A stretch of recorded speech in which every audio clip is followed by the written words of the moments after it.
Ja sam Petra Krhen-Antonić, vlasnica sam obrta Katarina, obrta koji se bavi proizvodnjom staklenih kuglica i ukrasa za bor od stakla.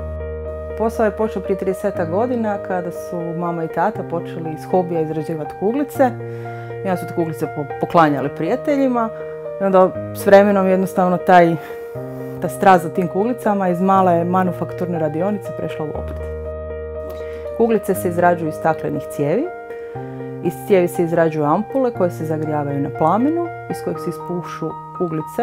Osnovni oblik je kugla, iz kojeg se onda izrađuju ostali oblici poput zvončića, vrhova, gljivica, dok se patuljci, Djeda Mrazovi, ptičice pušu u kalup. Imamo velik asortiman. Vrlo smo ponosni na naša licitarska staklena srca, na šestinske kugle i kuglice koje imaju motiv Zagreba. Da, tu posebno uživam kad to izrađujem jer nekako je to prepoznatljiv naš dio. Jedan od naših proizvoda su personalizirane kuglice sa imenima koje osobno izrađujem na prodajnom mjestu kada smo za vrijeme adventa prisutni na štandu.